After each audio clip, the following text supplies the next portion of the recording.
Hello my fellow flossers, welcome back to my channel. Don't forget to watch till the end to see who this week's shout out is, and let's get to the video. So if any of you follow me on Instagram, or if you're friends with me on Facebook or in my Facebook group, you would know that I recently tried my hand at dyeing my own Aida fabric. This is the first time I'd ever done this. I had seen that there's lots of different techniques. You can use shaving cream, you can use ice, but the technique that I used was called a low immersion water technique. And I will link the channel below and the exact video that I used, the directions that I used. It was onlinefabricstore.net. Now, as you also might know if you follow me on Instagram, I recently got this Haunted Mansion stitch-along project by the Tiny Modernist, and I really wanted a beautiful gray fabric. I really wanted a sparkle fabric, and I found one, but it's been back ordered, and it's been over a month. So I was like, you know what, fine, I'm just going to take this into my own hands, and I'm going to dye my fabric myself. And this is what it turned out like. I don't want to quite show the picture, but you can see I've actually started to cross stitch it a little bit, trying to get most of the structure of it, because that's the most boring part. When I'm done, this is what it will look like. And of course I'll link all of that below in the description as well. So I'm going to probably put my face in a little part of the corner over in the screen, and I'm just going to give my commentary of the process that I did. Also, I know I'm going to get questions, what dye did I use? I used RIT, and I used the powdered form. I did not use the liquid form, I used the powdered form. Alright, so the first thing that you need to do is you need to pre-wash your fabric. So, let me get the, sorry guys. So the fabric that I chose was a DMC. I wanted it on 16 count because I don't really like 14 count. I think it's really, really big. I like to work on either 16 count or 18 count. I've never worked on linen before. I'm kind of intimidated to. But it's the DMC Charles Craft Gold Standard 16 floss, and the only color that they had available at my local Joann's was oatmeal. And I'm like, you know what? It's a spooky project. Fine, and I'm going to dye it anyway. Maybe using an oatmeal as opposed to a white color will make it look even spookier. So I just kind of ran with it. Now they told me to pre-wash my fabric. So I pre-washed my fabric and it shrunk substantially. I was really worried at first because I've never washed fabric that isn't cross-stitched before. I usually just go into it, and after it washes, that's totally fine, you know, because the floss is already in there. But this is different, and I needed at least 16, let's see, I have the measurements of how big I needed my fabric to be. It needed to be at least 16 and a half, let's see, it says 16 and a half by 20. But when I calculated it, because I did my little calculations, it was more like 15 by like 12 or something like that when I did my calculations. So when it shrunk a lot, because the one that I actually bought was 15 by 18, which by all means, with my measurements, should have been just fine. I was really worried at first, but I was like, nope, let's just keep going. Also, I noticed that with this particular floss, it started to shed like crazy. Oh my gosh, it started to shred like crazy when I was pre-washing it.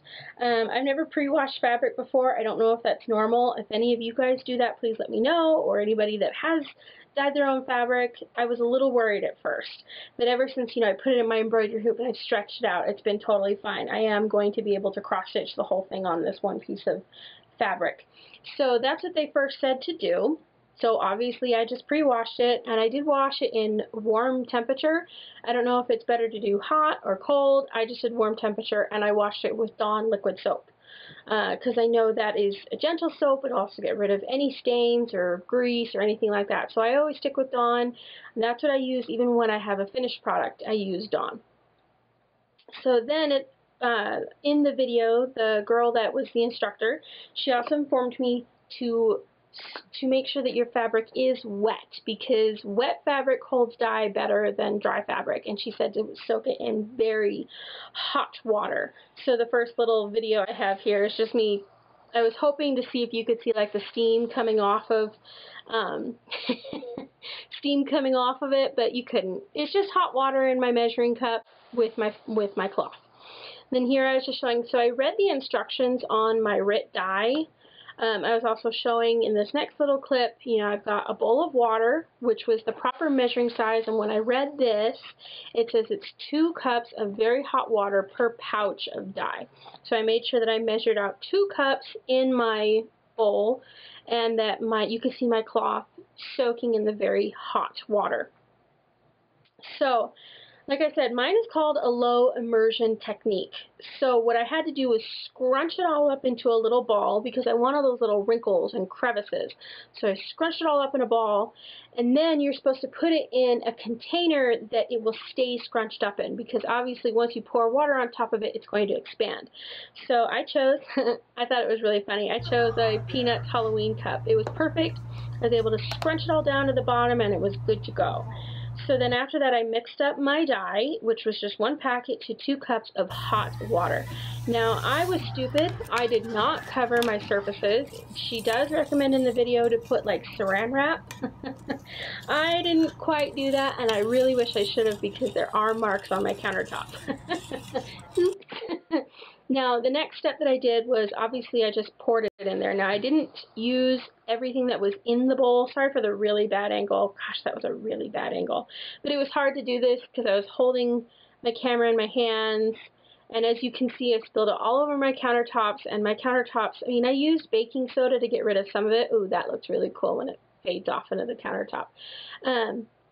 But I didn't use a lot. I just used enough to cover the top of the actual cloth. I didn't go any higher, and I really didn't let it soak for very long. I literally set it in there for maybe a minute, if that. And she had also said in the video that if you poke it around, you'll get more coverage, which means less of the wrinkles and creases, but I want lots of wrinkles and creases.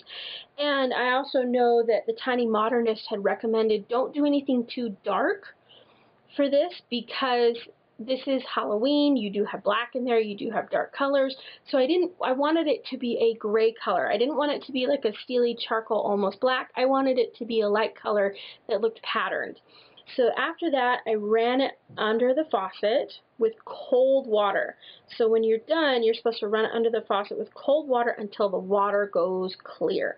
So here in my next little clip, you can see that the water was completely clear by the time I was done.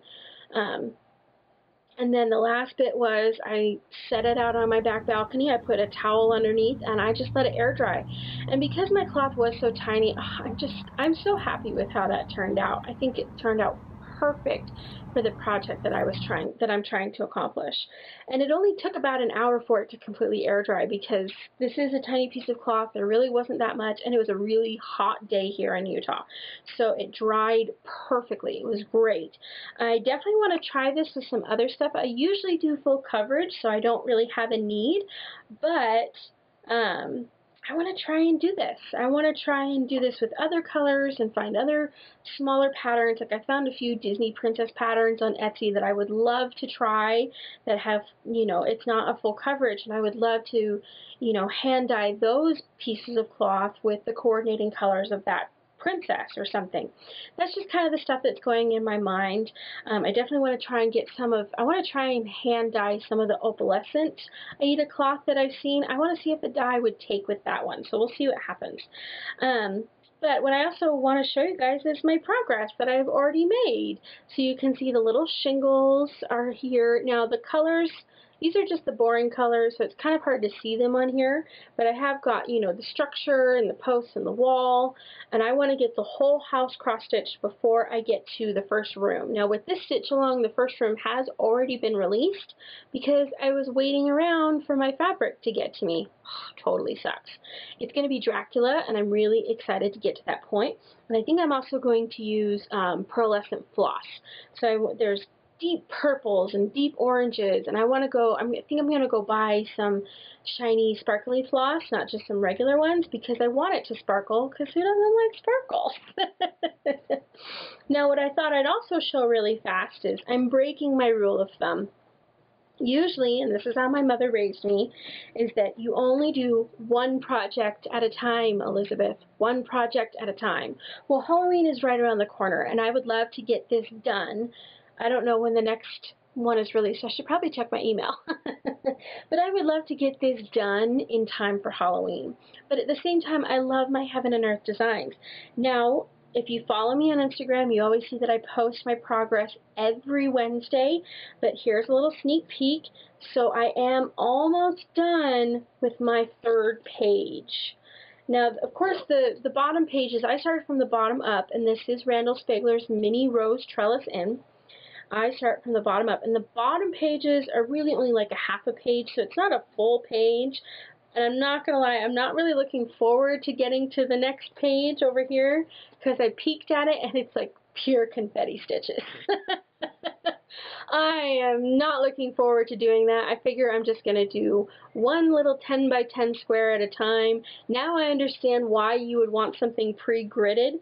When I tackle my Sweetheart's Cottage or the Christmas Thomas Kincaid or Hometown Pride for my mom, I'm going to use pre-gridded fabric for sure, because those have way more detail. There are no mini versions of them, and they are massive. Alright, so that's what I did. So if any of you want to check out, so basic tips: make sure your cloth is soaked in hot water, make sure your dye is in hot water, and make sure if you're going to do the low water immersion effect, you want it scrunched up and scrunched up tight. I didn't use rubber bands, I didn't need any gloves, I was just able to, and it's a small piece of cloth. I'm sure with a bigger piece of cloth you would need gloves. Now make sure you do place something on top of your countertops. I do have some gray stains on my countertops, but a little baking soda and vinegar is going to help that go away pretty easily. I'm sure most of it's already gone.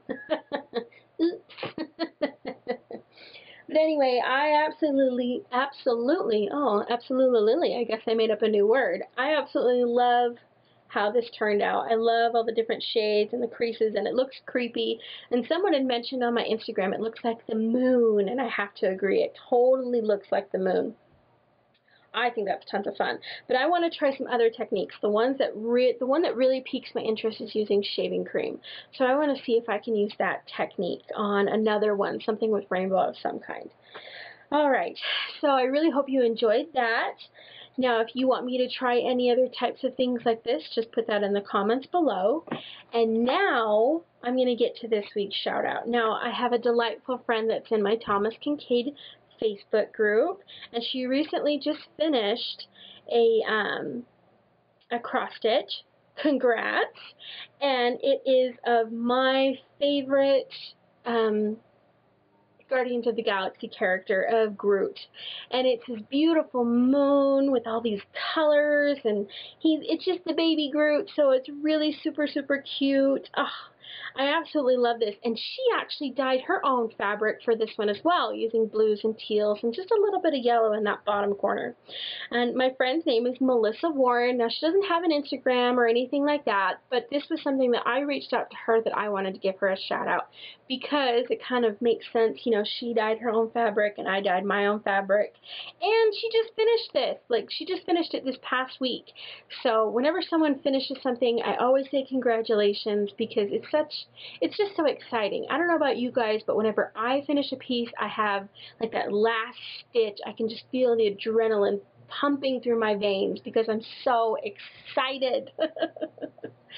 Alright guys, well, thank you so much for watching this video, and if you want a shout out on next week's video, please don't forget to subscribe to this channel. Don't forget to follow me on Instagram at Liz, Lizz_ Disney Craft Girl, and message me a photo of something you're proud of. It doesn't have to be cross stitch, it doesn't even have to be Disney. It can be a quilt, as I've shown in the past, it can be crocheted, it can be any craft that you're proud of. I would love to share that with the rest of the world. Well, thanks so much you guys for watching. I love you tons. Bye.